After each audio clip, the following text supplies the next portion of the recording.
anything to say about it, but Anybody at this point? we're probably gonna revisit it in a month or two. No more. Okay. The board have any comments? Entertain a motion to close that public hearing. Second. All in favor? Aye. All right. Second public hearing, petition seeking extension of the consolidated water district. Notice of public hearing petition seeking extension of Town of Brunswick Consolidated Water District. Please take notice that the Town Board of the Town of Brunswick will hold a public hearing on a petition seeking the extension of the Town of Brunswick Water District, known as and referred to as the Brunswick Consolidated District. The hearing will be held on Thursday, July 10th, 2025 at 7:05 p.m. at the Brunswick Town Hall, 336 Town Office Road, Troy, New York. All interested persons in this matter will have an opportunity to be heard at that time and place. Please take further notice of the following: the petition and map, and a map, plan, and report last revised June 4th, 2025, has been accepted by the Brunswick Town Board and is on file in the Brunswick Town Clerk's office and available for public inspection at the Town Clerk's office during regular business hours. The map, plan, and report sets forth the description of the boundaries of the proposed extension of the Brunswick Consolidated District, a description of the proposed improvements, a general plan to serve the proposed extension to the water district, a report on the proposed method of operation thereof, and the annual estimated operation and maintenance costs to the typical property in the proposed district area. The proposed district area is bounded and described as set forth in Schedule A attached hereto, dated June 17, 2025, Town of Brunswick Town Board, Phil Henderson. All right, the next one, the last one is also Brunswick Acres. So at this point, Mr. Casale, you expertly there. You good with me speaking in my mom voice? Is this, can you hear me back there? Okay. Where's your, Mike, this guy, lady? Working on it. There's no batteries. Yeah, I'm more concerned about the recording for the minutes.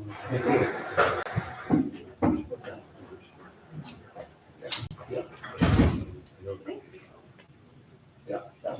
All right. All right, now you can ID yourself once we get you on tape. Great, thank you. My name is Catherine Sarah. I'm a senior civil engineer and project manager at C2L Associates. I'm here with Andy Brick and Charlie Casale representing Brunswick Acres LLC. This is a bit of a legacy project. The project was originally submitted to the town board in early 2019 for a PUD. That approval occurred in December of 2019. Then it went to the planning board for subdivision approval. The planning board approved the subdivision in August 2022. And the first submission of the map, plans, and report for the district formations were sent to the town board May of 2022. We have worked through town engineer comments to date, and this is the final procedural action for this project. This project is a 24-lot subdivision on New York State Route 2 between East Road and Heather Ridge Lane. For the water system, it will be served by the town's consolidated water district, as shown in this map here. The water main includes connections at Bacardi Lane with a pressure reducing vault and at Heather Ridge Road. It does create a loop in two dead ends of the system.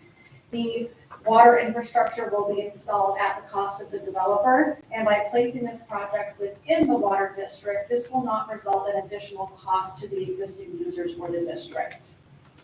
For the drainage district, this is something that is not used as often in many municipalities across the capital region. I do commend the town for starting this process. Traditionally, stormwater management, catch basins, pipes, stormwater management basins and whatnot go into the highway budget.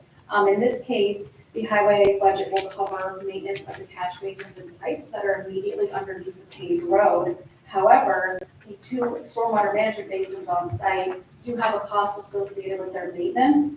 That cost will be borne through this drainage district, which is a taxing district, such that the 24 property owners in this subdivision will pay for the maintenance. This again will benefit everyone in the town because this will not be something that will be added to the highway budget as many new construction projects do. So if there's any questions by anyone in the public, if you want to look at a map, there is one behind me. Otherwise, I'll let the public hearing continue. Okay. Thank you. Any questions or comments for anybody with us tonight about this? The board? Yes. So McCarty Lane is a dead end. There's going to be a connection here and a pressure reducing vault. Because it goes downhill, the pressure will be too high. Heather Ridge Road actually is kind of a dead end off of another pressure reducing vault. We're actually going to loop the systems, so now there's more continuity on the systems. We did obtain an easement through this existing home on Heather Ridge. So two present dead ends are going to be. Yep. Andy, can you tell me where you are with the National Grid agreement? Is that moving along? Yes, one of the easements that we require the original PUD approval is easement to run the line underneath National Grid. We have been in communication with them. They are ready, willing, and able to provide us the access either to easement, purchase of a license, or outright sale that we require. We're in the process of negotiating final price with them, and it will absolutely be in place prior to clearly our installation of the water lines, because we can't cross their property until we have that in place. It's almost finished. I was hoping to be able to say tonight, Dave, it's done, All right. but we're close. That's a real miracle with National Grid. I agree. Attorneys can say that, I can't, so. Ron, you got any comments? Are you all good? No, we're all good. Okay. Anybody from the audience on this? If not, entertain a motion to close the public hearing. Then second, all in favor? And the last public hearing was the same project, of course. This is a petition for establishment of drainage district. So, Rebecca, want to read that notice? Notice of public hearing, petition for establishment of the Brunswick Acres subdivision, Brunswick Drainage District. Please take notice that the town board of the town of Brunswick will hold a public hearing on a petition seeking the establishment of a drainage district to be known as the Brunswick Acres subdivision, Brunswick Drainage District. The hearing will be held on Thursday, July 10th, 2025 at 7:10 p.m. at the Brunswick Town Hall, 336 Town Office Road, Troy, New York. All interested persons in this matter will have an opportunity to be heard at that time and place. Please take further notice of the following. The petition and a map, plan, and report last revised June 11, 2025 has been accepted by the Brunswick Town Board and is on file in the Brunswick Town Clerk's office and available for public inspection at the Town Clerk's office during regular business hours. The map, plan, and report sets forth a description of the boundaries of the proposed drainage district, a description of the proposed improvements, a general plan to serve the proposed drainage district, a report to on the proposed method of operation thereof, and the estimated first-year operation and maintenance costs to the typical property in the proposed district area. The proposed district area is bounded and described as set forth in Schedule A attached here too, dated June 17th, 2025. Town of Brunswick Town Board Supervisor Phil Harrington. I do want to also note that both of these notices were published in the Troy Record, published on the Town of Brunswick website, and posted on the Town Clerk's Bulletin Board. Thank you. At this point, I'll open up to the public. Any questions on the drainage district? Hearing none. Board? Already been motion to close public hearing. Can I have a second? I will, second. All in favor? Aye. Okay. That was easy. Ron? Thank you. Good to be here, as always. Very slow. All right, at this point, let's move right into the regular town board meeting agenda, July 10th, 2025. And at this point, I'm going to ask you to please rise. Pledge allegiance to the flag of the United States of America, and to the republic which stands one nation, under God, indivisible, with liberty and justice for all. All right, gentlemen, minutes of previous meeting. I'll make a motion we approve them. To have a second. I'll second. All in favor? Aye. Reports by elected officials and department heads. Town clerk, Rebecca. The clerk's total income for June was $12,635.69. $2,144.56 are being paid back to the Department of Health, Ag and Markets, DEC, and the New York State Comptroller. $10,491.13 will be remitted to the supervisor's office. Revenue totals include $3,579 from recycling sales, $1,595 in rental fees. We had 7 community center and 3 pavilion reservations, $398 in dog licenses. Vital statistics included $570, $104.69 from bingo proceeds, $500 from Easy Pass tags. We sold 20 this past month, $3,500 in summer camp registration, and $150 from peddlers licenses and junkyard permit fees. $94.44 was our DEC commission from total sales of $1,983.56. On June 18th, I participated and attended in a webinar titled Seeking Competition in Procurement. On June 27th, I attended a security briefing with Governor Kathy Hochul about security concerns in municipalities and other local government institutions. There's been questions about rescheduling the town yard sale, and I'd like to announce that we will reschedule it. It's going to be held on Saturday, July 19th from 9 a.m. to 1 p.m.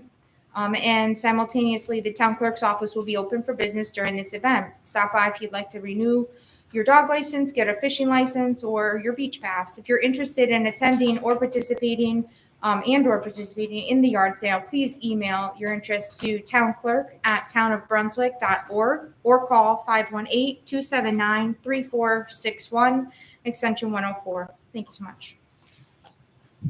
Entertain a motion to approve. Second. All in favor? Highway Department, Mr. Bailey. Put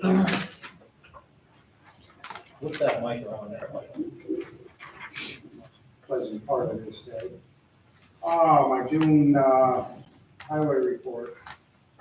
Brush pickup, we had 7 men for 3 days, pick and brush. Ditching, we had 3 men for 3 days, doing some ditch work. 1 man for 6 days sweeping. This week, the weather finally cooperated a little bit, so we got out doing the dirt roads, so we traveled all the dirt roads this week. Had 10 men doing that.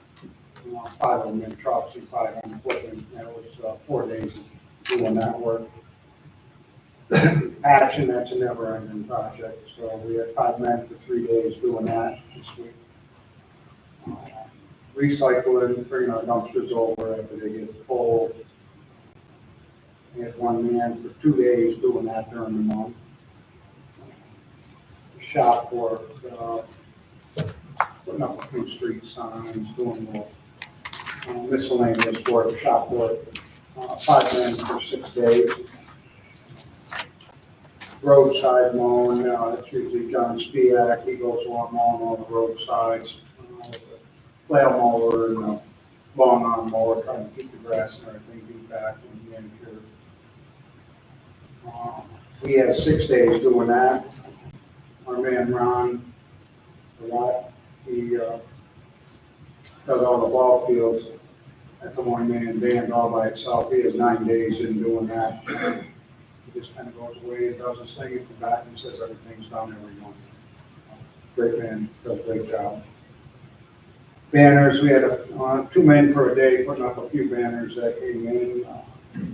And picking up bags with 2 men for a day doing that. One of the maintenance projects for all the roads is crack sealing. We had 5 men for 7 days doing that. A lot of work, a lot of heat. They do a great job with it. Zach Kim usually runs that, so we got a great job with it. Kevin went down with 3 men for 5 days, straightening up the beach, putting in the docks, taking the tables out, cleaning up, just doing all the stuff, getting ready for the beach. For all the kids coming in for the summer program. Did a great job with that. That all kind of kicked off. It's been a little struggle because of the water level being changed around. But they got it done and it's working. We loaned out a dump truck to the water department to move some dirt around for 3 days down on the dam project. They had some material they needed to get rid of, so we gave them a hand doing that. Been busy with all the rain and everything. It's been a little hard getting everything in, but we're finally making some headway. I plan on, doing some paving next week if the weather holds and, the paver can get all of the stuff together, get all the balls in the air. So we'll start the paving project this year. That's my report. How about, recycling oil? I heard something about, Yeah, I'm sorry. Yeah, safety Mr. clean. Baxter isn't here to give a report. I will, Safety Clean came in a couple days ago, picked up, 550 gallons of oil. Seems like about every 6 months they have to come in and pull between 500 and 800 gallons of used oil out. Seems to be working pretty steady and solid. There's a little bit of an expense to it, but it works. okay. I have to get a hold of Mr. Polio.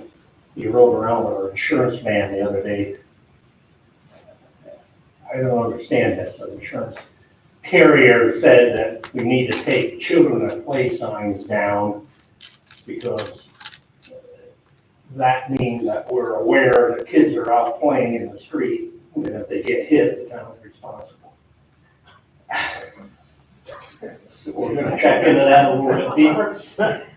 That does sound like 2025 mentality.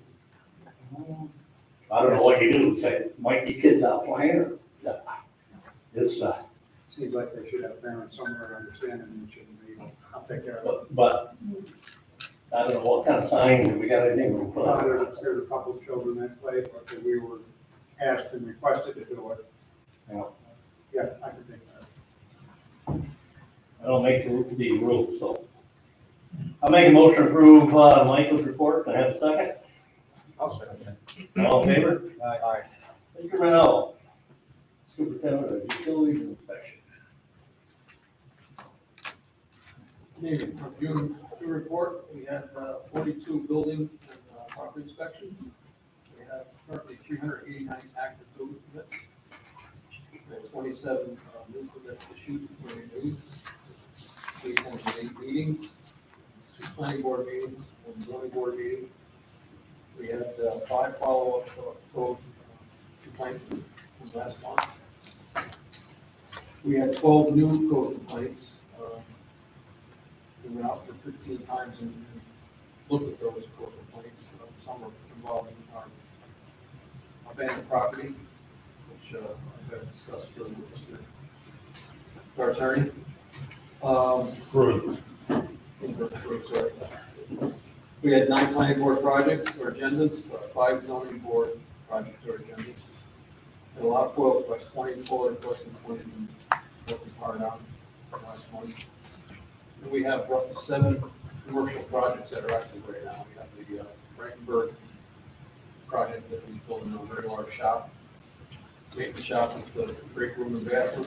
We have Reese News Fit Start, the gas station, the convenience store, the mattress store, we have the Dollar General that's in the queue. We also have the storage facility up on the 7 that they started. They're starting back on that and places the earth for that. And on Oakwood Avenue, we have the Gallagher project. Oh. Parkinson's active now, so. It's a lot going on. Yeah, glad you retired, A lot going, yeah. A lot going on in our town right now. Where's the house that burned? You know, So that's another issue I gotta talk to Bloomberg. I got a call from her asking to turn the power back down to that structure because she needs it to demo the building. Makes no sense. We gotta see a contract or something. Yeah, so I explained to her that's not gonna happen. I told her, if power needs to be established, that facility has to be installed in a temporary stand away from the structure.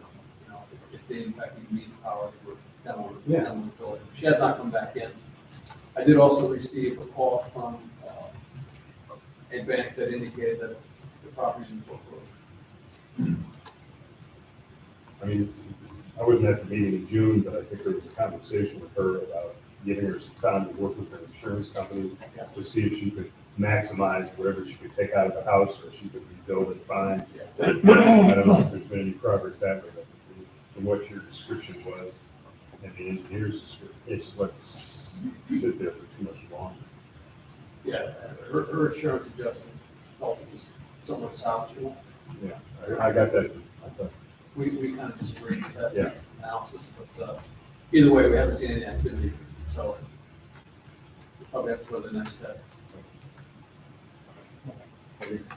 Thanks, Kevin. Entertain a motion for Kevin's report. I'll make it.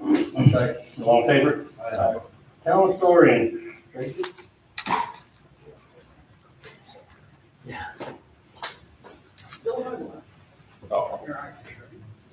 Good evening, gentlemen.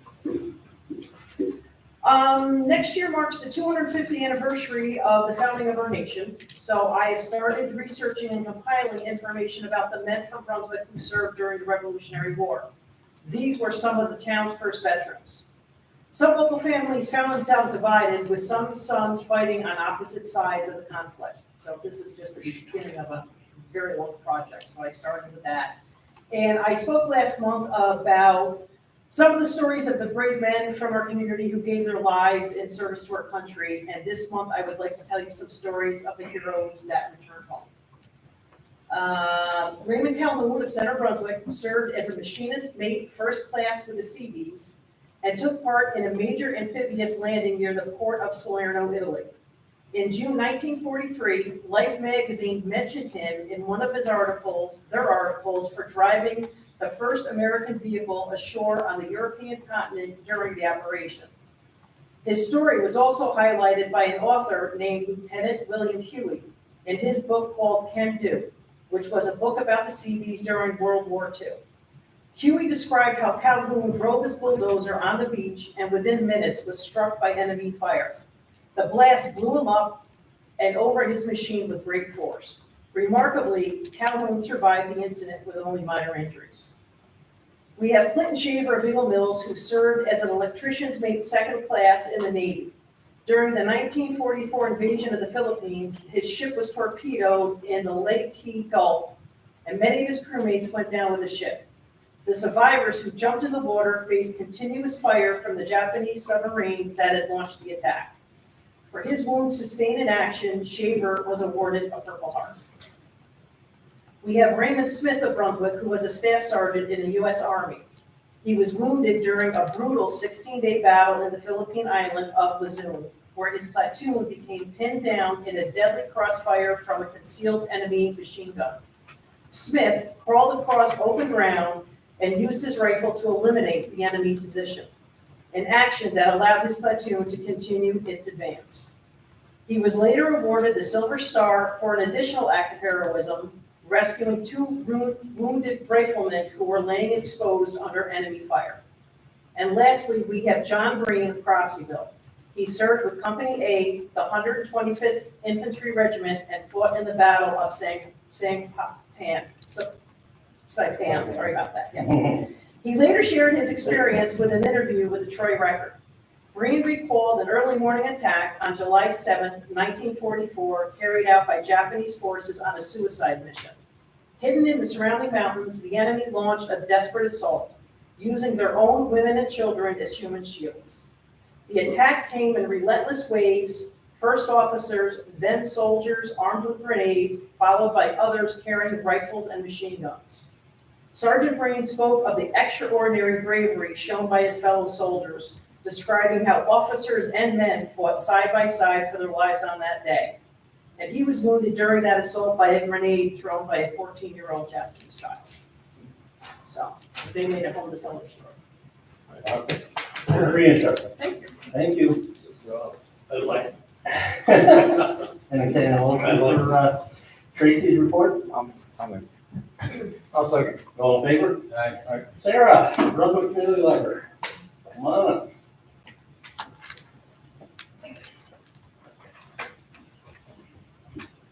Hello.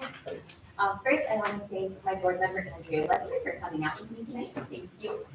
And I also want to thank Kevin and Bill from the town. Our septic system failed a little while ago, and they both came out to our building to look it over for us and to give us advice. So thank you to both of them for taking the time to do so. We really appreciate it. Before I get into my numbers, I just want to make our big announcement. It's every librarian's favorite time of year. Summer reading has started. It runs through July and August. All ages are welcome, so I hope everyone will come and sign up. We win really amazing prizes for reading. Reading levels throughout the nation are actually down pretty intensely right now, so it's really important for families in general to model good reading behavior at home, show your kids that reading is important, and the more people that we can get involved in reading and modeling reading behavior in the house, the better. Hopefully we can get those reading scores back up. So into the numbers, in the month of June, we had 2,353 visitors. We answered 429 reference questions. Our Wi-Fi was used by 170 people. Our study spaces were used by 429 people. Our tech was used by 85 people. Our items were checked out 6,942 times, and our programs were attended 818 times. Coming up, some of our exciting programs. Our adult clothing swap is tomorrow and Saturday. It's one of our most popular events. We really hope people will come out. If you have clothes that you'd like to donate, you can bring them on over. If you're somebody who just likes clothes or knows someone who needs clothes, send them our way. Everything is free. We love to share these. All extra clothes will be donated. We will have our children's clothing swap at the end of August. We like to do it before school starts to get kids ready for their school year. On the 14th of July, we have our Citizens Preparedness Course program. On July 16th, we have Brooks Botanicals coming to teach an herbal fragrance class. On July 16th, we also will have a jazz picnic at 6 p.m. after the library closes. So we encourage people to bring their blankets, their picnic table, their lawn chairs, and some snacks. Come enjoy some snacks, some music, and some face painting with us. We have kids ballet on July 23rd, kids yoga on July 24th. And I'm reading some August programs because they're going to happen before our next meeting. So the Tang Museum is actually visiting us on August 5th. They are doing a Ghost Adventures art project with our kids. And the Community Hospice Bereavement Department is visiting us on August 12th. Does anyone have any questions? Any questions? Okay, I hope you'll all come and sign up for summer reading. I know you haven't signed up yet, but I'm sure that you will. I'm sure you just haven't had time. That's probably what's going on. Thank you so much. Thanks, Sarah. Entertain a motion for Sarah's report. I'll make it. I'll second it. All in favor? Aye. All right, thank you once again. Now we'll move right into the resolution.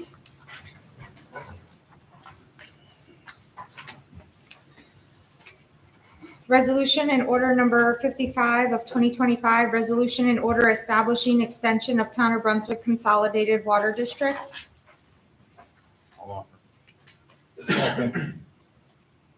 The foregoing resolution and order has been offered by Councilman Christian and seconded by Councilman Sullivan. Was duly put to a roll call vote as follows. Councilman Sullivan? Aye. Councilman Christian? Aye. Councilman Sipperly? Aye. Councilman Balistrary? Aye. Supervisor Harrington? Aye. Foregoing resolution and order is thereupon declared duly adopted. Resolution and order number 56 of 2025, resolution and order establishing Brunswick Acres subdivision, Brunswick Drainage District. I'll offer. I'll second. Foregoing resolution and order has been offered by Councilman Sullivan and seconded by Councilman Christian. Duly put to a roll call vote as follows. Councilman Sullivan? Aye. Councilman Christian? Aye. Councilman Sipperly? Aye. Councilman Balistrary? Aye. Supervisor Harrington? Aye. Foregoing resolution and order is thereupon declared duly adopted. Thank you all. Thank you, Enjoy your guys. summer. All right.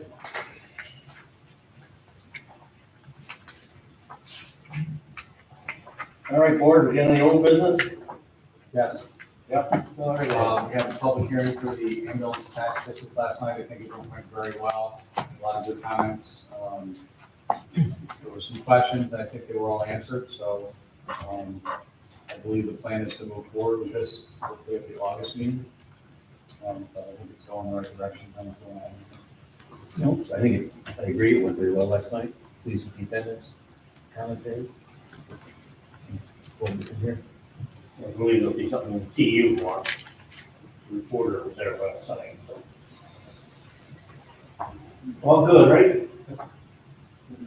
Once again, I think these two gentlemen on our public safety committee, Mark and Mark, spent a lot of time bringing it forward. We've got it right now, so. All right, any other old business? We'll say we, old or new. We've got about 200 kids involved in our summer program this year. Unbelievable. Nice to see them coordinated real well. Our Jimmy, our camp director, is doing an outstanding job. The lifeguards are outstanding. We got 3 buses from Tamaracks. Everything's running real smooth, so. Correct, Tracy? Correct. So that's nice to see. New business, anybody? I do. Okay. And I meant to bring it up last month, I didn't, but I went to the meeting that was held at the school last month regarding the Dunham Reservoir and the proposals being floated for what may or may not be done with the dam and the reservoir itself. Personally, I have a concern on behalf of the town. You know, the dam, although was never meant to be a means of flood control, it has acted as such and could act as such if it were functional with its bypass valves and piping and so forth. So, you know, there's been a great deal of interest and concern, and justifiably so. You know, I don't know how the rest of the board feels. Personally, I'm concerned about it not being there, because I think it can act as a means of flood control. Now, we saw it during Irene, what happens on the Blockman Hill, you know, in our town. You know, so I know the legislature came out with a resolution in support of keeping the dam. I think the county executive as well as Senator Grantby. I don't know how the board feels about, you know, similar resolution. You know, but I feel it's in our interest to keep the dam intact and functioning. We can get a copy and put it on the one.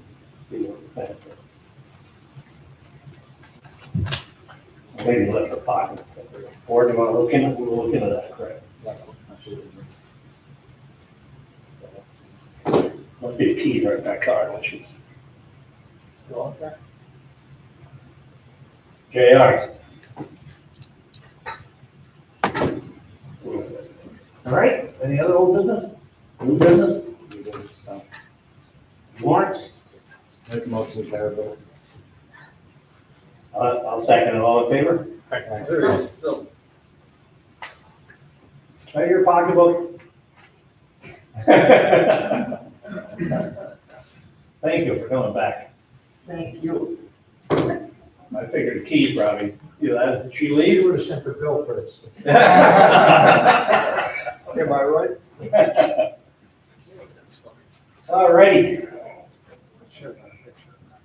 At this point, we have any visitors? Would like to stand up, comment?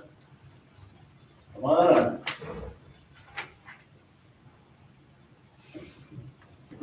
I haven't been here in a while, but I've been watching you guys on the video live stream. So, thank you very much for the public hearing last night. It was great to have such support come out. And I think it demonstrates when people feel listened to about big things, they come out and support you. Thank you very much for a timely thing. Hopefully, like first year, maybe we'll have contracted ambulance service. Actually, I wasn't gonna comment on this, but the children at play signs just gets me, because my husband, I know it's not your fault. No, but I gotta find out what this is all about. Yeah, I think I'd wanna know what the law says, and then is there like an insurance board or somebody that, all of the insurances go? Because I think the children at play signs come up because the traffic's going through all the neighborhoods. I mean, my husband, our neighbors, we stood out there with brooms when the kids were all playing, and they literally would shake brooms at the cars going by because we didn't have signs then. But I wonder what happens if you take a sign down and somebody speaks to, do you have a reverse liability that way? So I think I would just want to find out, Yeah. is that just an overly cautious insurance guy or what? So I have a couple of things, I have some information to share. So I'm gonna go back to traffic. It hasn't been talked about in a while. And when we were talking about it, I don't know, it's 2 years ago now, there was like the study, the CRTC, or whatever their acronym is, had to be completed before we could do any mitigation. and they gave us the list. I haven't heard any updates in a while. I know that the speed humps are over by Hannaford, but I think you said that was related to the Hannaford project, not to the study. But in the study, it talked about speed humps on the other side of Hoosick, and that's where I am, and Coolidge, Mellon, Sickaway Avenue, all those streets back there, we get an inordinate amount of cars coming through and going very fast. Now, the potholes acted as the speed humps for a little while, but I thank the crews for coming out and filling those up. And all of a sudden, stop signs have showed up. I'm guessing, is that a town thing, the stop signs, or is that a DOT thing? We have stop signs, where we never had stop signs. All right. Stop sign on Mellon and Coolidge. Oh, I have a stop sign at each end of my street, and I've been driving for 40 years, so it takes a bit for me to register that I see a stop sign. But a lot of people. We putting up any signs, Mike? Stop signs? I can replace signs, but I can't just put a stop sign off the road. No, I know. You're saying that there No, are we have some, I'd say in the last few months. new signs? Yeah, unless I'm really tuned out to that. I do believe they're new. I have replaced faded signs. Faded signs. No, I don't know, I think, well, anyway, whatever, Well, yeah, we need to check, because it will be a public hearing yeah, and all that stuff. but I probably shouldn't admit that, I can see what but anyway, people still glide through this, so the speed humps would be greatly appreciated over there, because we've got a lot, it's like a cycle of young families with young kids coming in and kids riding their bikes and stuff, and the traffic is brutal. Now, that on Mellon? Well, I live on Cooper, and I know we do the walk, we do Cooper, Mellon, Sickaway Avenue into Mellon to come out onto South Lake to bypass is big. You know, people turn in their Coolidge, their Sickaway, more so Coolidge, I think, the Sickaway's a mess because of the marriage. So last summer, I had reached out to Dan Reynolds, DOT Region 1. I think he participated in early meetings of the study to find out about the traffic signal synchronization, to see where that stood, because that was one of the easier things on that list of recommendations, and he explained how they had to allocate money and get consultants. So I spoke with him, actually called back earlier today. The money has been allocated, they're gonna have a consultant, and Hoosick Road is one of many traffic light projects, but he thought right in the next few months, there should be some activity on that. So he said it's there, it's very much there, it just takes time, as anything the state does. But I also reached out to someone else at DOT about signs that say do not block the intersection, because when you are at Coolidge, not so much as at Sickaway Avenue, where the lanes merge, that's like the height of driver impatience, frustration, anger, and it's gridlock, and you can sit there for a really long time trying to turn in or come out. So I thought it was a state law, because up by Stewart's, it says by state law, do not block side roads. So I can't remember the name, Maria or Miss Marissa, was gonna just ask questions to see if that's possible, because at least there's a lot of fender benders, a lot of people get angry there, you know, because they can't move. So hopefully there'll be something with that. So that's my traffic update. So now I'm gonna go back to an old business thing, which is the comprehensive plan. You all know it's 12 years old.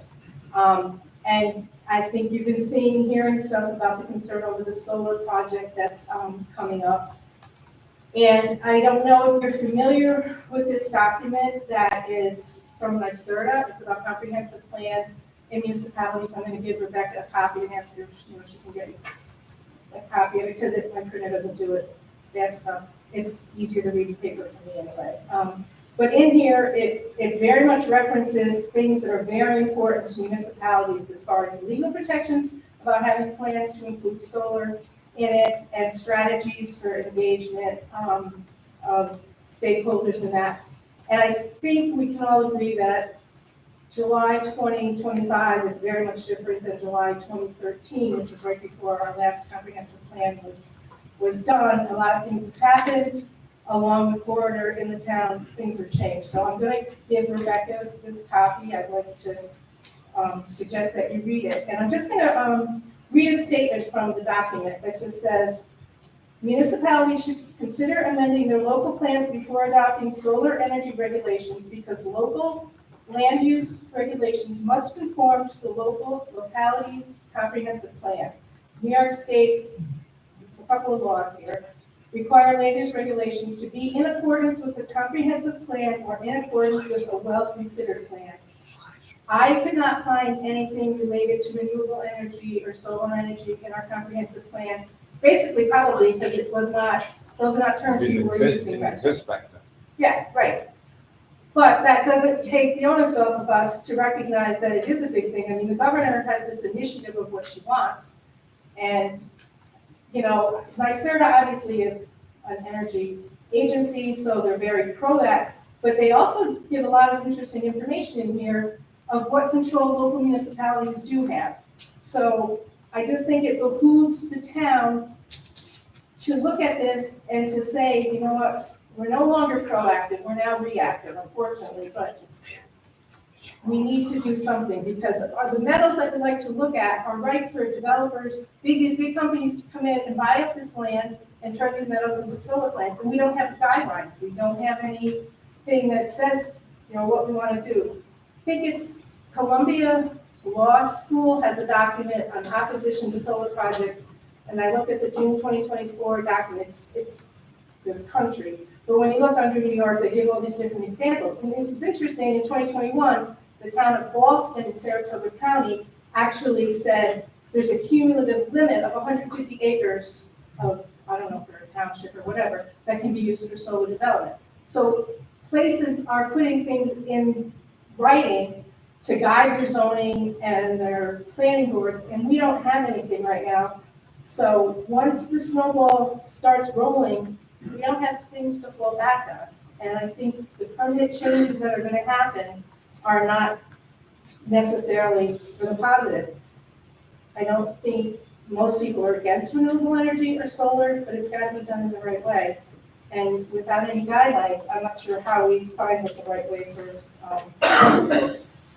So I'm asking that you consider this again. I also have reached out, I'm looking at funding sources to help create an amendment to a comprehensive plan, because money and time are always the issues, but it's something we need to do because 10 years from now, we know the changes that happened in the last 10 years, what are we gonna look like? You know, are we gonna be all shiny and modern instead of, you know, rural and beautiful as we are right now?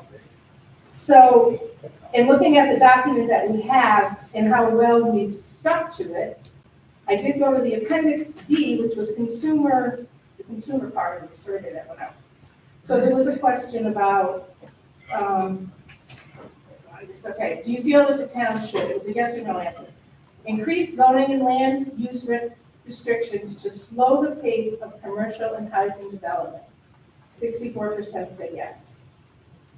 Should the town reduce zoning and land use restrictions to allow for a wider range of development options? 60+% said no. When they were given a list of priorities, what do you feel considered to be the following a priority for Brunswick? 91% said improve traffic flow and safety on Route 7, Hoosick Road. We haven't really moved anywhere on that. And there was another one that was 90%. Encourage new businesses to occupy vacant buildings in existing commercial areas. I'm not sure we're doing as best we could there either. So I think there's a few things that I'm gonna give Rebecca these 2 pages, because again, I'm gonna printer does a crappy job. Just to go back and look at what people did say 12 years ago, because I think they're saying a lot of the same thing, and I haven't seen movement, a lot of movement. And while it's difficult, there is stuff we can do. And I think, and I've said it before to you, use the powers that you have and just listen. That's where the frustration comes up here, is people feel like they're sharing really big concerns, which I'm guessing many of you might feel the same too, but in your position it's just a little different. We need to feel that you're taking seriously the vision for the future of Brunswick, because it seems like the developers get to be the ones who rulers, you know, whatever they are. It's very frustrating when you listen, and I know it's separate zoning and planning, but there are things that I think can be said. I gotta get you to wrap up a little bit. I'm done, I'm gonna give Rebecca this. This is just a letter about a house on our street that's been abandoned for a while, and I wanted to get into this with Yellow. The neighbors. I kind of get caught in my traffic because I So said, I don't, I read it to myself today because I was trying to be. other towns limit things to 5 minutes, and I've never done that. I'll give you. Because I figure people want to come out, but a couple of meetings ago, we got out of here like 10:30. So I don't want to touch it, but anybody else at this point, come on up. Hello, Hi. I am Ellen Montiel, and thank you for the opportunity to speak. I was here in May with a few other people voicing our opposition to the proposed solar farm at 511 Chesney Avenue Extension, which is across from my house. And that was shortly after I really learned about the project. And now it's 3 months later, and I'm here now representing 304 people who have signed our petition in opposition to the project. I basically wanted to come here and give you guys an update as to what we were doing and what was going on. And of course, I realize that the town board is not the reviewer of the project, but you are certainly citizens of Brunswick and the leaders of our town. So I feel like we should be communicating what's going on. So right now we have well over, I think, 120 lawn signs that have been distributed on properties in Brunswick. Certainly a lot of them are right on the perimeter of the proposed project, but they're really throughout the town. It's not only people that are directly impacted by the project that care. I'm hearing from people a lot, much greater distances. Not only are they driving by and seeing it, but they know they don't want a power plant in their neighborhood either. If it happens here, on one of the most beautiful hillsides in Brunswick, where wouldn't it happen? So we have a lot of interest, not just from the local residents. We're also writing letters to the planning board, myself and others, and I would like to pass out copies of all the letters that have been sent to the planning board thus far. And there on top is our flyer about our opposition project, and all of the letters that, well, most of them anyway, that get sent in. People are sending them to me as well, and I'm posting them on our website. So as more come in, do you need 2 more for people that are here? I thought. So that's okay. Those are just the letters that have been provided to me today. So in addition to the letters, or in addition to the letters that are really just voicing opposition to the project, a lot of people, including myself, are bringing up issues that are part of the environmental assessment form and are either not being mentioned at all or mentioned in a way that those of us who are opposed to the project don't think is accurate or complete. One of those is, of course, the view.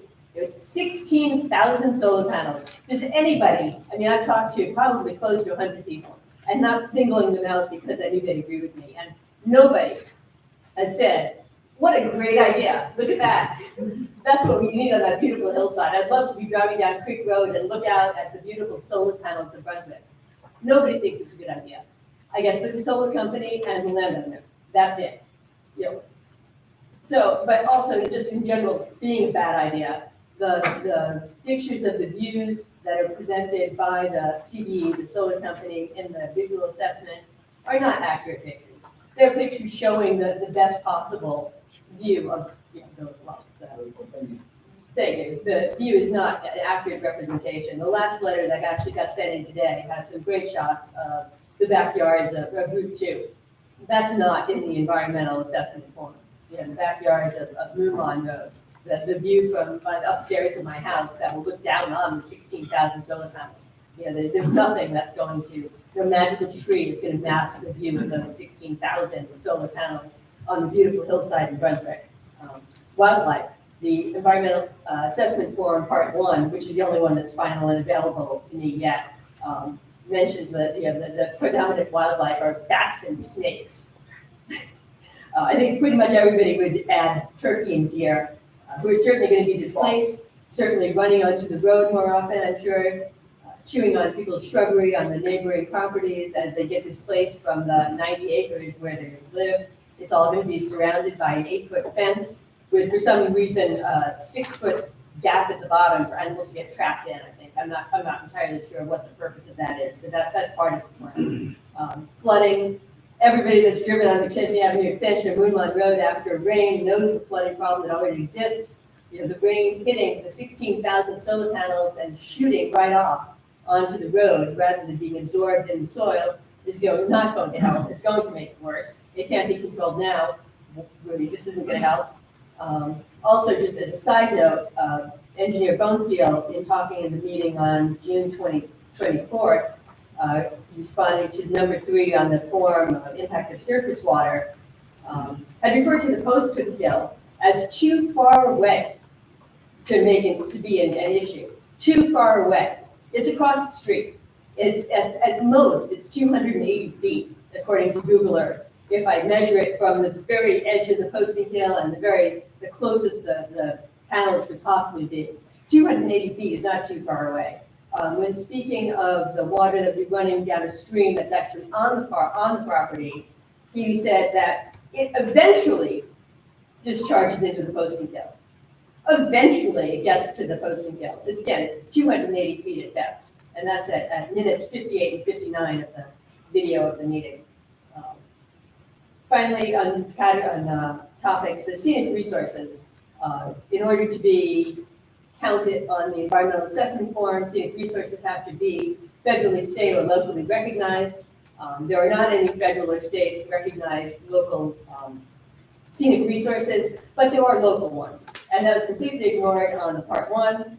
I took it upon myself to write a letter, which you have in your packet, explaining what the scenic resources are that are locally recognized. One is the Riccardi parcel, which is the official name for the 60 acres of property behind my house that was deeded to the town from the Open Space Institute in the 90s.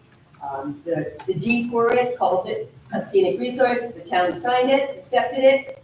That is a locally designated scenic resource. I explained that in my letter, and I was at the next meeting and it was not mentioned at all. Also, the historic properties, the Brunswick Historic Marker properties, my house, which is one of them across the street. There are more Brunswick Historic Marker properties in Eagle Mills. I think there's 12 in Eagle Mills than any other part of Brunswick, and those are designated by the town as Brunswick historic parcels, and they're recognized that way. They even have pictures, you have pictures of them in the town. They might be historic, but I think that's also scenic. Does the planning board read, this is an actual question, does the planning board read their letters? Are they supposed to? Wendy has told me that everybody that sends in a letter, they're being given to the planning board members in their packet. But do they read them? Are they supposed to read them? I found them to be very, very thorough over the years. Okay, that's I can't believe they have some letters they wouldn't read. okay, because we just asked that question formally of Wendy in writing. Do they read, because there's been, some people have said, oh no, they don't read them until the public hearing. Oh, I mean, if you I don't mean reading them out loud, I mean reading them in the privacy of their office. That's what I'm talking Yeah. about. If they get the letters home, you ask Wendy if they're reading them? I don't know if she's gonna know that, unless she got a camera in the house. Right. No, the planning board takes it very, very serious. And I think what I'm seeing, they're going through the steps and I know they're, I know it looks like they're following through a good name, but. Oh, yes. Just curious, because- They're a good board. I mean, I think that, I understand that arguments can be made about whether the historic properties count as a scenic resource. I know they're not a historic resource because they're not national register eligible, but I mean, no mention of these, no mention of the deer, no mention of the flooding as a main issue, it's not an issue because the Postcook Hill is far, far away.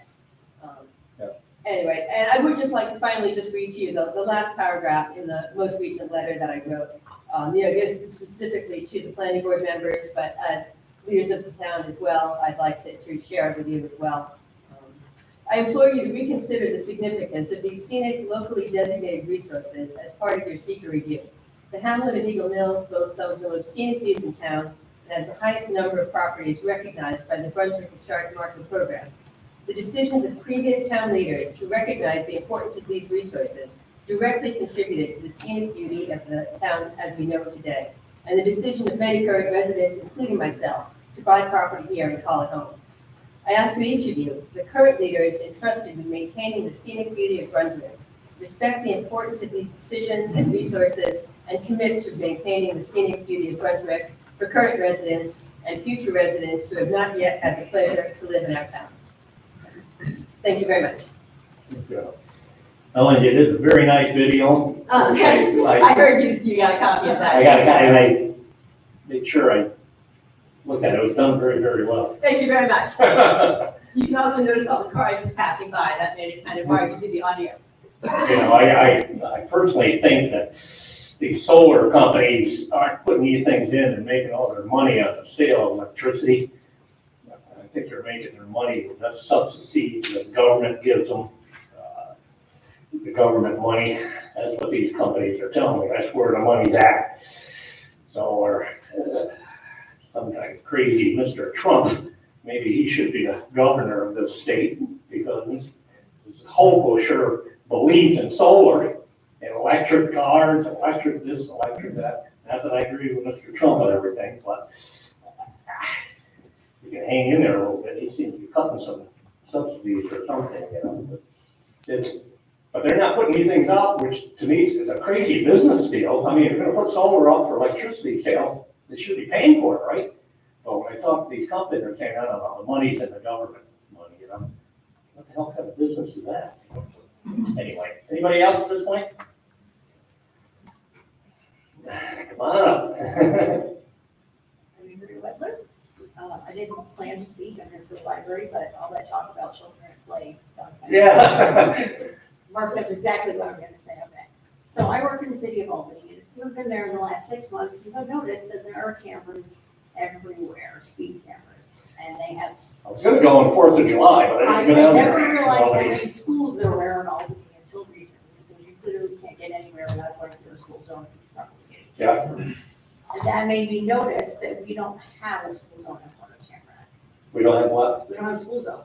Like, there's nothing that says this is a school zone. Okay. There's no school speed limit. There's nothing. There's literally those old pedestrian crossing signs with little flashing yellow lights, and then that's it. And I'm wondering why we don't have people slow down there, why there's no mention that it's a school Because we zone. get over the state DOT and ask them this, so Okay. it's not us. It's- Well, I figured it wasn't, but I just bring it up and. We try to lower the speed, and we got pushed back. The state, again, I don't get it, you know, so, you know, all those trucks coming down, all this stuff, you know, so. There's a lot of crazy things happening, huh? I live on Settlers Lane, which, you know, is right Yeah, next to yeah, the which is beautiful. section, which is great right now, because there's no traffic on 351, it's so quiet. And again, another spot that I don't think should be 55 miles an hour, because people just fly through there. Yeah. So I'll talk to them about both of those things. Yeah, yeah. Okay, thank you. Anybody else at this point? Yeah. Come on up.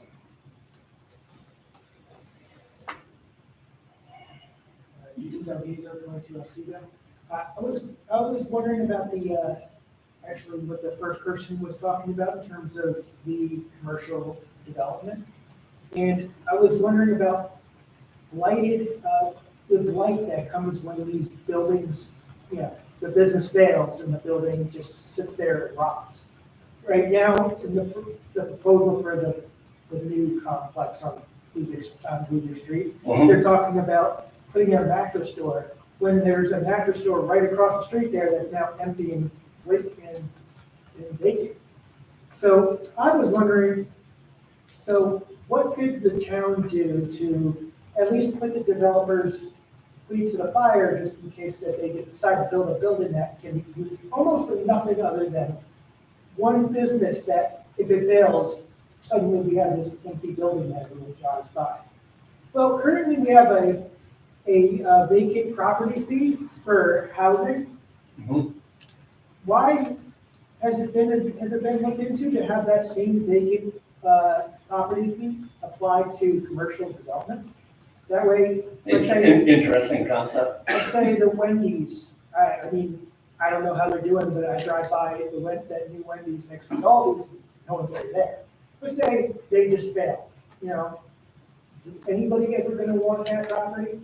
Well, let the developer now have to pay the town a fee, so maybe they'll decide, oh, well, maybe I'll take that property and make it so somebody wants it. Or maybe I'll just reconvert it to something else.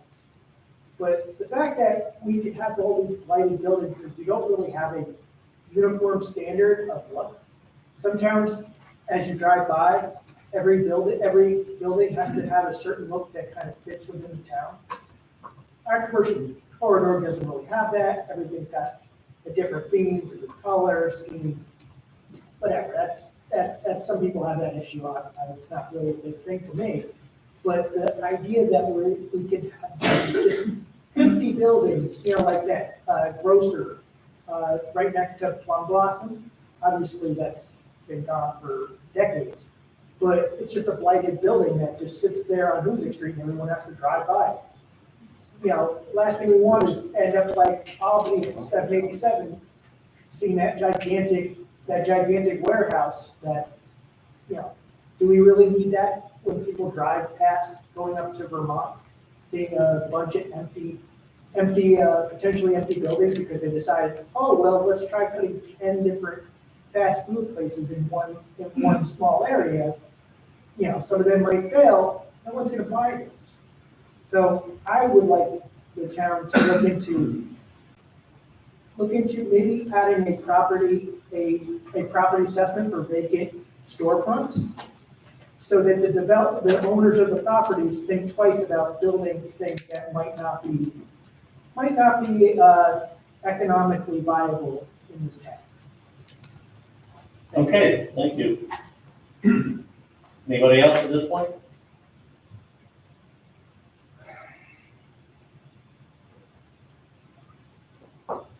Anybody else? Yes, sir. Good evening, gentlemen. You I'm better Arden tip- Bull from, Arden, you better tip that up, you're taller than most. White people. Church Road. I'm No, sorry. no, this, the mic. All right, you need this up here. There you go. You know what? I need it in my ear because Mike and I were changing ear batteries. Oh, there you It go. doesn't fit mine. So, but I'm okay. I'm okay. This is a busy town. And our road is busy, but Mike, you're taking care of it pretty good. White Church Road has been busy this summer. But that's not the reason I'm here tonight. I want to ask directly about what I've heard just in the past few days is that we're going to lose or something going on with the town clerk. Rebecca, can I address you? Rebecca, understood that you are taking on a new job. Is that correct? Possibly. Possibly. Are you going to be continuing as a full-time employee here at the town office? I am working remotely at this moment. Will you be manning the hours at the office, regular hours during the week? The office hours are being manned, absolutely. Yeah, but will you be there? During regular business hours, I am Regular working remotely and I'm always available 24/7. And I have a deputy who has been in place, and in order for her to keep her job, I will keep mine.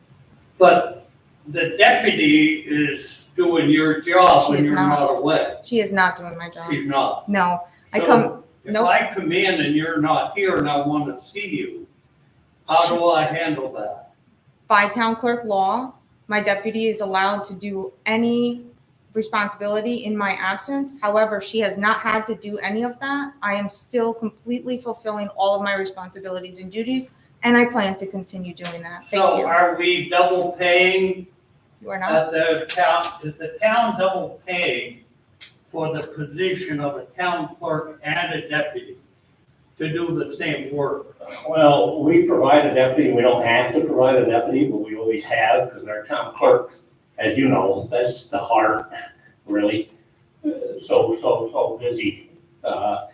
No, we pay, Rebecca hasn't notified me, I don't realize, I've been hearing rumors too, that she's Yeah. not here and she took another job at the state. This is a At busy, the same hour, I this hear is it a too. busy town, Oh, it's real busy. and Uh, it's busy, and I'm wondering. Right. No, we pay her 53,000 a year, I think, is her full-time salary. Yeah, and so And I think she, how much do you pay the deputy? I think 43. So are we going to be increasing the deputy's pay? Or are we gonna be decreasing your pay? And let me ask you one more question.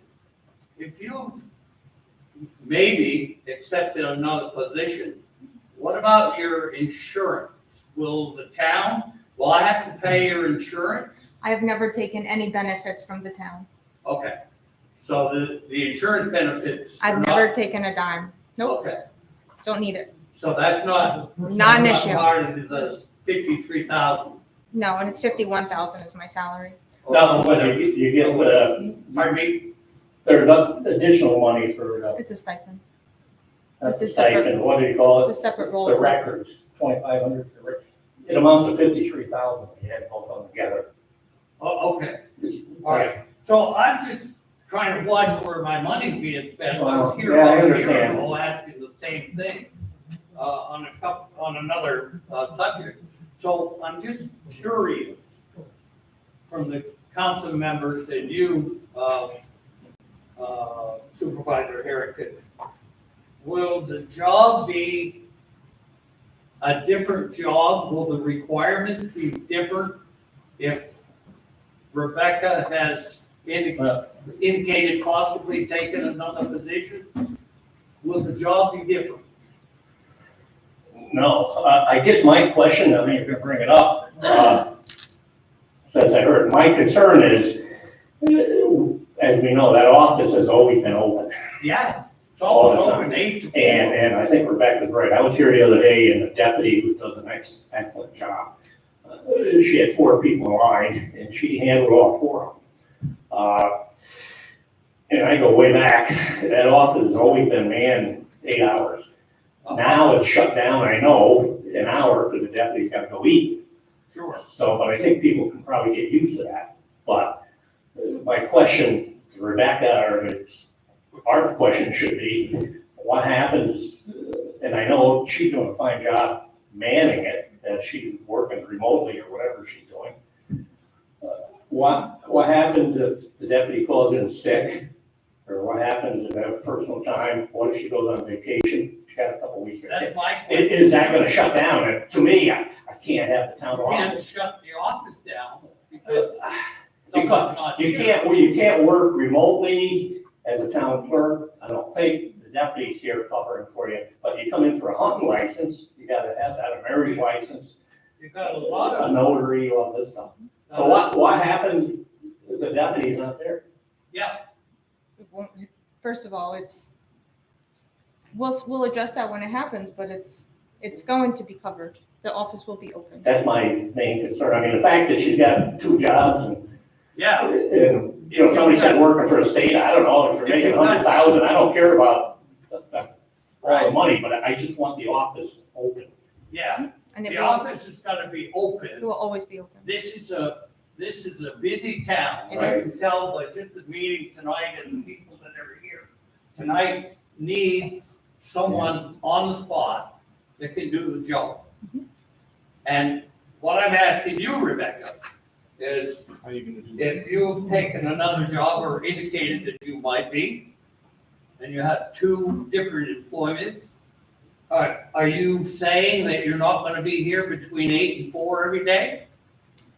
There is no requirement in the town clerk manual. There is absolutely no requirement of any specific office hours. The responsibilities will always be fulfilled in the town clerk's office. And it's not unreasonable to think that any employee would take some time off or be absent from the office. The previous town clerks before me, sure, they were here 6 a.m. to 9 p.m., but that's unreasonable. Any employee should be allowed to have some time off and be away from the office. Sure. And sure, this has only been a handful of days that I've been remotely and I've been coming in. In fact, I have emails this week and I've processed death certificates within minutes of receiving them. I've been very in communications with funeral directors, and I'm getting emails back. Thank you so kindly for your quick responses. I haven't had any interruption of services, I assure you. Are there any other town offices in the Albany area, or that you know of, has a town clerk that doesn't work in the office? I can tell you yes, because I'm highly involved with Town Clerk Association, and I'm very involved with trainings and with the group of town Which clerks. one would that be? I can get you some names if you'd like. Would you please? Oh, sure. I'd be glad to go. Okay, well, we have like the town of Pittstown, they're open like one day a week, but this is a town, this is a town of This is a, Brunswick. this is a 5-day off. I was here on Wednesday, honest to God, there was somebody coming in every 5 minutes, because beach passes, everybody's getting the beach passes. And, residency, so the kids can go to Hudson Valley and, shutting down for an hour for lunch. People will probably adapt to that, I guess. I was here this afternoon. Yeah, but I mean, they've been shutting down, but, when I look out, I look out. But I'm looking at a town office and a town clerk for a busy office like Brunswick. It is busy. To be on the spot full time. When I see, On the spot. we sell garbage bags, or, recycling bags. And I see these little old ladies and men, and it's me being one of them, but I'm luckily, just trying to watch where my money is being spent. I don't use a walker, but I've seen a couple of the older people come in with walkers. And I think it takes them 10 minutes to get from the car to come in here, and once they get in there, the place is closed, and then they go back out. But, they'll probably get used to the 1:30 to 2:30 shutdown. But Rebecca is telling me, which is my concern, I don't want to see that shut for a whole week. No, it would You know, never. And that town clerk is gonna get, the deputy, unless she's unusual, she's gonna call in sick, she's gonna get sick or got a doctor's appointment. And if she has a job for the state or whoever, where she can say, no, I'm not coming in today, I'm going to my other job, that's fine. What about a vacation? Yeah, they got vacations. I added the tax, because you know what happens? If that place is closed, I'll guarantee you, these people are gonna blame the town supervisor and the town board, not the You town. guys are gonna get the brunt of it. I know that, so. You're gonna get in trouble. And I don't even, the double dipping and all the money and all that stuff doesn't bother me. I just want the office staff for the people, but that's what we do. I assure you, In the all office due will always respect, be open. Rebecca, we've gotta keep this place open full Absolutely, time. I agree. And it's gotta be on the spot. I agree. Employees. Are you gonna be there if I show up at 10 o'clock tomorrow? Thank you, Yeah, thank you. thank you. Uh-oh, now wait a minute now. I just have to say. We're not gonna do this stuff. I'm not No, I'm not gonna gonna say carry anything about on. you. I'm just gonna say, any of my contacts with the town office, and I've had a fair number in the last year. Sometimes there's one person there, sometimes there's two people there, but it's always been a very professionally run Yes. office. Yes. And I think Rebecca takes her responsibilities very seriously, as does the other woman who, I'm just. Cheryl. Cheryl. So I think I would expect that between the two of them, that they will keep the office Yeah, running that's all I as can. it needs to do. And, I just feel disappointed that it feels like a roast right now. No. Everything's a roll. It's not a roll. We just don't make sure. Because what happened is she was working, Someplace else. no, she was working, the clerk had always worked 8 to 4. And now she comes in, instead of working 8 hours, she works 4:30 to 5:30, 1 hour a day or something. So it's not a roast, we're paying, I just want the office open, because if that's closed, you're gonna roast me and say, that office is closed, I came here, and I can't get records. So we're the ones gonna get roasted. I get that, my pharmacy closes from 1:30 to 2. No, you're good, we're good, we just want it open. It's taxpayers' money, we're paying it. I go back, and this is the end of it, Jomi Rasmussen, in the old days, listen to me, and we were saying things change now. We used to go in, and she'd be eating her lunch in the old office there, and she happened to be one party, and I was the other party, but that didn't matter, because she treated everybody the same. But she would say, wait a minute, honey, and she'd leave her sandwich and come up, but nothing to do with this, but people weren't the same now, they got an hour, everything's different. We're just saying, we want people to have services, and shut the whole office for an hour. And if it's not gonna happen, that's fine, so. All right. I'm just gonna make a motion. You should know better. Come on up, Jim. Yeah, Jim Patrick, I haven't been here for a while to make a statement. I just think it's out of place to go into the private details of like whether they have health insurance, like whether, for example, if I had a disagreement with Kevin, for example, how much money do you make, Kevin? Now you're at it. No. Okay, the point is, this is their privacy concerns. And if there are personnel problems, then you deal with them between. We're not dealing with anything. The town resident got up and he's worried about his tax dollars. Right, So talk to him and tell him he shouldn't bring these things up. Don't talk to us. Well, I didn't think this is the proper forum. Okay, tell him. Tell him that. Tell him that, not us. He's not running this meeting. Oh. I feel the need to chime in on that one. What? Go ahead. Jim has and will be the next and was probably the last person to say that the biggest problem with this board is the lack of transparency. There you go, Jim. Listen to this, please. Transparency. You can't have it both ways. You know, we have a citizen that's concerned about where his money's going, and that's a concern. We have a board that's concerned about spending his money properly. That's our concern. I know that Rebecca's capable of doing a good job. I know that she says she's available now. Is she doing her job? You know, she's available now and would like to be. I have to wonder if she'll be allowed to be available. I was here this afternoon.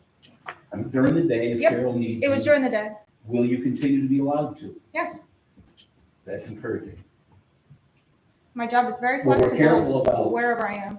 you know, taking personnel matters elsewhere, but, Mhm. you know, almost every meeting, somebody tells us that we lack transparency. You know, once in a while, if you want us to be transparent, dirty laundry's going up the flagpole. You know, and if a citizen wants to air it out, we'll listen, and sometimes we have to ask the hard questions. Thank you. In terms of transparency, she hasn't told anybody that she's not coming on her job. We don't know. So if this gentleman says to me, "Where's Rebecca?" I don't know. And you're saying we're transparent. We got to be transparent. Okay, we all good? Good. Motion to adjourn. Entertaining a motion adjourned. Can I have a second? Yes. All in favor? Thank you. Sir, I would like. Come on.